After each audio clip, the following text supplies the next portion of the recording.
Good morning, students. Hope you understand the Johari window very well. Ki how much open area of the window is important and which help us to improve our interpersonal communication. Now the another concept is stroking. Stroking क्या है? It's a unit of recognition which may be positive or may be negative. Stroking is defined as an act implying recognition of another presence. देखिए, when we interact with with others, we expect others to say, okay, आप देखते हैं जब आप interact करते हैं तो आपको जो है उससे कुछ रिस्पॉन्स मिलता है, जो वो रिस्पॉन्स मिल रहा है that is called your stroking. If you feel good, it is a positive stroke and reverse is a negative stroke. Okay, आप देखिए, जैसे हमारा सपोज आप लोग जाते हैं, आप लोग अपने टीचर्स को गुड मॉर्निंग कहते हैं. ठीक है, जब आप गुड मॉर्निंग कर रहे हैं, आप किसी को हेलो हाय कर रहे हैं, तो वो गेस्चर क्या है? आपको रिप्लाई में भी जो है वो गुड मॉर्निंग कह रहे हैं, हेलो हाय कर रहे हैं, या कोई इंडिकेशन दे रहे हैं, या सिर झुका रहे हैं या हाथ ऊपर कर रहे हैं, तो it means it's a gesture कि वो आपको रिकॉग्नाइज कर रहे हैं, आपने जो बोला है उसको रिकॉग्नाइज करके उसको रिस्पॉन्ड कर रहे हैं. And such gesture we are indicate that we are being recognized. Fine. And to improve the relationship with other, transaction analysis teach two things. We can see out way to give more positive stroke so other know how we feel about them as as people. Transaction analysis ने क्या समझाया था आपको कि अपना relation अगर आप improve करना चाहते हैं तो पॉजिटिव स्ट्रोक देना ज़रूरी है, मीन्स पॉजिटिव रिकॉग्निशन देना ज़रूरी है. ठीक है, कि आप उसके बारे में कैसा सोच रहे हैं. And we can listen carefully to the stroke other gives us. और जो हमें अदर लोग स्ट्रोक्स दे रहे हैं, जो हमें इंडिकेट कर रहे हैं, हमें वो भी समझना ज़रूरी है. ठीक है, तो यहाँ पर क्या है, आपको जो है रिकॉग्निशन मिल रहा है, जो आप बोल रहे हैं, जो आप कर रहे हैं, आपको रिवर्स में कुछ आपको पता चल रहा है या कोई भी इंडिकेशन आ रहा है, तो that is called your stroking. Example of positive and negative combination of stroke अगर आप देखें, हमारा पॉजिटिव नेगेटिव दोनों हो सकता है. ठीक है, supervisor comment like you did excellent in spite of your small amount of experience in the field. ठीक है, आपने एक्सीलेंट किया, दैट इज़ पॉजिटिव. नेगेटिव क्या है कि उन्होंने आपको ये बता दिया कि yes you have a small amount of experience in that particular field. ठीक है, दो स्ट्रोकिंग दोनों टाइप से है.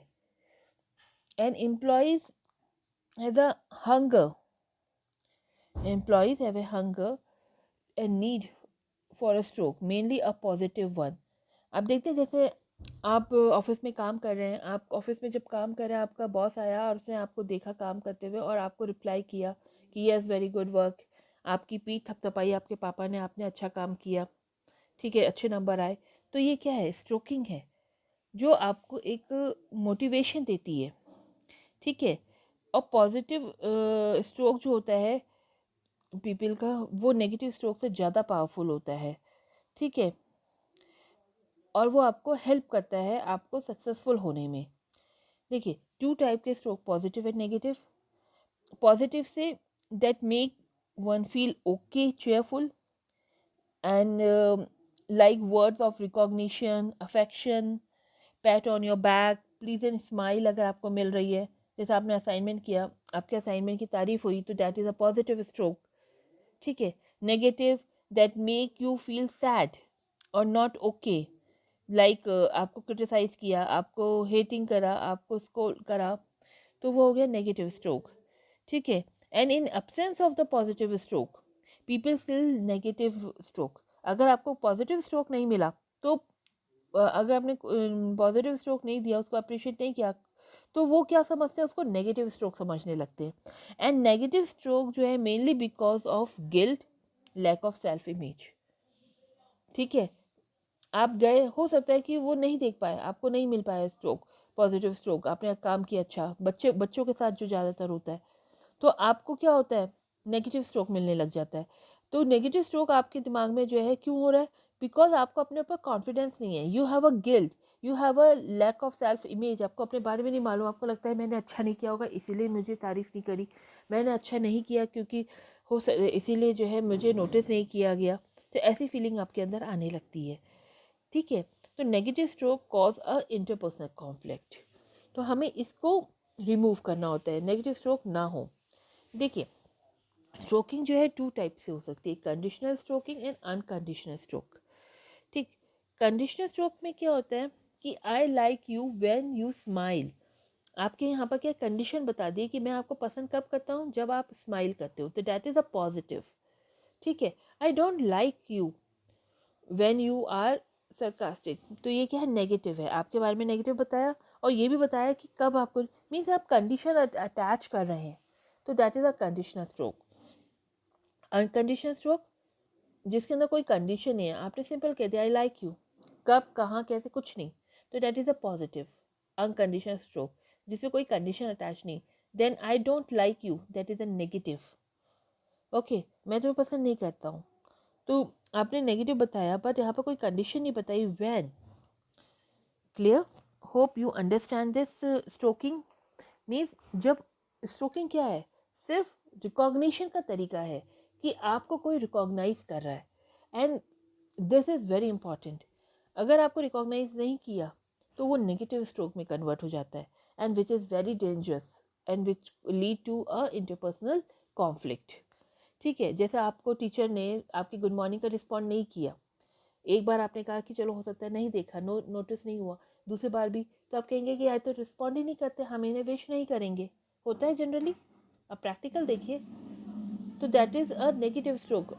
अब आपको नहीं समझ में आया कि क्यों नहीं हुआ या उन्होंने किया नहीं किया, मगर आपको तो नेगेटिव स्ट्रोक मिला। ठीक है, then life positioning. Now the concept of life positioning. In the process of growing up, people make a basic assumption about themselves and other. And these positions are acquired by us very early in our childhood and stay with us throughout the life. ये हमारी childhood के जो हमारा perception है, हमारी जो philosophy है, ये उस पे है। ठीक है, इसमें क्या होता है आपका, थॉमस हैरिस ने बताया था लाइफ पोजीशन के बारे में कि कुछ फिलॉसफीज़ होती हैं जो हमारी आइडेंटिटी से टाई अप हो जाती हैं, जो हमारे वर्थ, हमारे परसेप्शन जो होता है उसको डेवलप करती हैं, and this tend to be remain with the person. ये हमारी लाइफ टाइम तक हमारे साथ रहती हैं, जब तक कि कोई मेजर इवेंट या मेजर एक्सपीरियंस हमारी लाइफ में ना हो जाए जिससे वो चेंज हो जाए। अदरवाइज हमारी जो पोजीशन है, ठीक है ना, वो आपकी हमेशा आपके साथ रहती है। तो such position is called a life position. Means जो हमारी थिंकिंग है, जो हमारा व्यू पॉइंट है, वो हमारा हमेशा वैसे ही बना रहता है। अगर कोई ड्रास्टिक चेंज हमारी लाइफ में ना आए तब तक हम चेंज नहीं होते। ठीक है, इसमें जो है 2 व्यू पॉइंट के बारे में बताते हैं, जैसे हाउ पीपल व्यू देमसेल्फ, आप अपने बारे में कैसा सोचते हैं, and how do they view other people in general, आप दूसरों को किस तरीके से सोचते हैं, दूसरे के बारे में जो है किस तरीके से सोच रहे हैं। इन 2 व्यू पॉइंट के बेसिस में आप लाइफ पोजीशन के बारे में बताते हैं। ठीक है, मीन्स आपकी सोच अपने बारे में कैसी है और आपकी सोच दूसरों के बारे में कैसी है। ठीक, अगर पॉजिटिव सोच है, अगर आप हर चीज़ पॉजिटिव देखते हैं, दैट मीन्स ओके, उसको हम ओके से रिप्रेजेंट करते हैं। अगर हर किसी को आप नेगेटिव रिस्पॉन्स से देखते हैं, नेगेटिव उससे देखते हैं, नहीं यार ये तो काम ही नहीं करते हैं, इनका तो बाय नेचर ही ऐसा है, तो वो क्या है, नॉट ओके। फाइन, उसको हम नॉट ओके करके एक्सप्लेन करते हैं। Now these are the life positions. See, attitude toward one self. ठीक है, आपका अपने लिए क्या एटीट्यूड है, पॉजिटिव है, I am okay, I am not okay.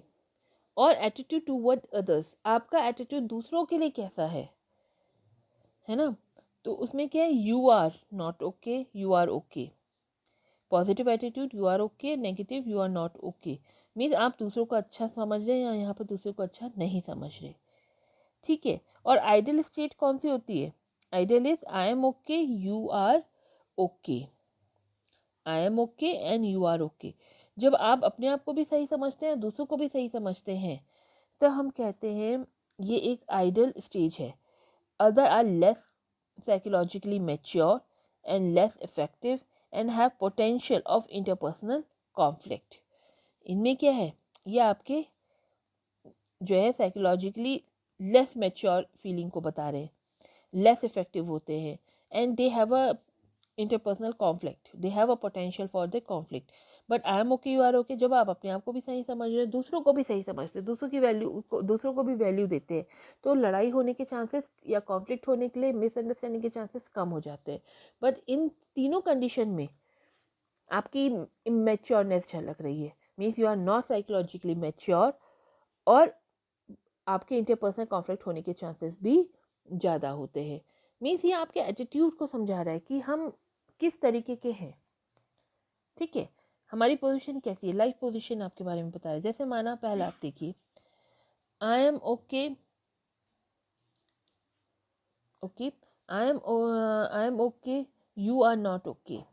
Means आप अब ठीक है मगर तुम सही नहीं हो। एग्रेसिवनेस बताता है ये हमारे बिहेवियर में। एग्रेस हम बहुत एग्री होते हैं, हर चीज़ को लेके बहुत ज़्यादा गुस्से में हैं। ठीक है, और हमेशा अपने आप को ही सही मानते हैं। ठीक है, in this life position an individual has a perception that I am always right and they operate with a high critical parent and rebellious child ego state. यहाँ पर जो हमने ईगो स्टेट देखी थी आपकी, यहाँ पर क्या है, क्रिटिकल पेरेंट की तरह। जैसे पेरेंट्स होते हैं हमेशा क्रिटिसाइज करते रहते हैं, उन्हें लगता है कि हम ही ठीक है, सामने वाला गलत है, उस तरीके के आप बन जाते हैं। आप बहुत ही ज़्यादा एरोगेंट टाइप के जो है चाइल्ड ईगो स्टेट के होते हैं। ठीक है, और you have a very bossy style. ठीक है, आपको दूसरों की बात, अपने मैनेजर को जो अपने सबॉर्डिनेट की जो बात होती है हमेशा गलत ही लगती है। उसे लगता है कि नहीं, आई एम ऑलवेज ओके, जो मैं कह रहा हूँ वो सही है। तो वो हमेशा उनके लिए जो है, जो रिएक्ट देता है वो डिसएग्रीमेंट का रिएक्शन ज़्यादा देता है, and which is very very dangerous for the organisation. Then दूसरी स्टेट है I am okay, sorry, I am not okay and you are okay. ये जो है मीन्स आपको अंदर जो है कॉन्फिडेंस ही नहीं है। आप मान के चलते हैं कि मैं सही नहीं हूँ, जो दूसरा कह रहा है हमेशा वही सही है। ठीक है, तो this is a dependent style. ठीक, here individual is quite compliant and submissive. आप जो है ज़्यादातर कंप्लेन करते हैं और इनोवेटिवनेस आपके अंदर कम होती है।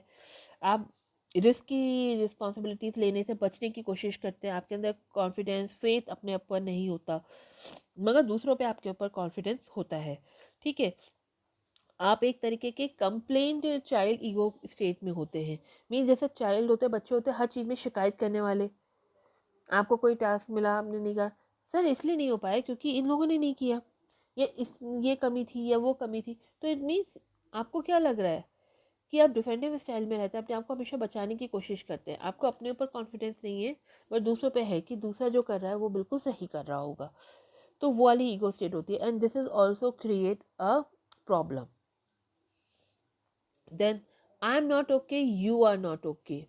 ये एक पैसिव एग्रेसिव स्टेज होती है, बहुत खतरनाक स्टेज, जिसमें आप अपने आप को भी ठीक नहीं मानते और सामने वाले को भी ठीक नहीं मानते। ठीक है, and this is very dangerous stage. Means आप हर चीज़ को अवॉइड करने की कोशिश करते हैं। आपको अपनी अपने अपने लिए भी रिस्पेक्ट नहीं है और दूसरों के लिए भी रिस्पेक्ट नहीं है। ठीक है, पीपल फील हिमसेल्फ वर्थलेस। आप अपने आप को वर्थलेस समझ रहे हैं, यूजलेस समझ रहे हैं। आप दूसरों के साथ जो है ट्रांजैक्शन या बात करना पसंद नहीं करते हैं। ठीक है, आपकी वेरी डिस्ट्रक्टिव लाइफ पोजिशन होती है ये। You feel helpless, depress, you don't trust others also. तो यहाँ पर क्या आपकी, you are operate with very low adult ego. जो एडल्ट ईगो है आपकी बहुत ही लो होती है, जिसमें आप बिल्कुल रैशनल नहीं सोच पाते, and this is also not good for the organisation. ठीक है, आप अवॉइडेंट टाइप की पर्सनालिटी आपकी होने लगती है। फिर आती है आपकी stage I am okay, you are okay, which is very assertive confident style. आप सबके साथ घुल मिल के काम करते हैं। ठीक है, and this style is very good. ये अगर लाइफ पोजीशन है आपकी, आपकी अगर आप ये सोच है, तो आप ये मान के चलिए आप बहुत सक्सेसफुल हो सकते हैं। Means the speaker state without वॉलेटिंग the other rights of other. Means आप बातें कर रहे हैं मगर आप साथ ही साथ दूसरों का भी ख्याल रख रहे हैं कि वो भी अपनी बात रख सके। ठीक है, आप उसको भी इक्वल रिस्पेक्ट दे रहे हैं जितनी रिस्पेक्ट आप अपने आप को दे रहे हैं। And it is mostly healthy position. Highly emotional intelligency आपकी यहाँ पर होगी। You trust other, you express your confidence in self. ठीक है, आप एक तरीके के नर्चिंग पेरेंट्स की तरह बनते हैं, एडल्ट बनते हैं, और हैप्पी चाइल्ड ईगो स्टेट आपकी होती है। जैसे जो बच्चा खुश होता है, जिस तरह से बिहेव करता है वैसे आप बिहेव करते हैं। आप अडल्ट की तरह रैशनल होकर डिसीजंस लेते हैं। नर्चिंग पेरेंट की तरह, जैसे पेरेंट्स आपको बहुत संभाल के चलते हैं, आपको आपकी बातों को पूरी इंपॉर्टेंस देते हैं, अपनी बात भी सही सही जो होती है वो बताते हैं, आपको डेवलप करने की कोशिश करते हैं, तो आपकी पर्सनैलिटी उस तरीके की बनती है। ठीक है, तो इस तरह की अगर आपकी पर्सनैलिटी है तो definitely you become a successful manager, successful person in your life. Okay, and these are the references from where we have taken the material. Okay student, hope now you understand the interpersonal behavior very well, कि कैसे हम अपने जो आपस के communications हैं दूसरे के साथ कैसे इम्प्रूव कर सकते हैं, कैसे उसे समझ सकते हैं। जब आपको ये सारी चीज़ें समझ में आएंगी तो आपका इंटरपर्सनल बिहेवियर ऑटोमेटिकली अच्छा हो जाएगा, और जब इंटरपर्सनल बिहेवियर अच्छा होगा तो ग्रुप डायनेमिक्स आपके होंगे। ठीक है, in next class we will cover a group dynamics, कि आप ग्रुप में किस तरीके से बात करते हैं, ग्रुप में किस तरीके से हमें फॉर्म करना चाहिए, ग्रुप में किस तरह से बात करनी चाहिए। क्योंकि आजकल आप देखेंगे ऑर्गेनाइजेशन में आपके ग्रुप डिस्कशंस और ये सब भी हो रहे हैं, तो यहाँ पर आपकी स्किल्स को चेक किया जाता है कि whether you are capable enough to work under a team with a team or not. Clear? Thank you for the day, students.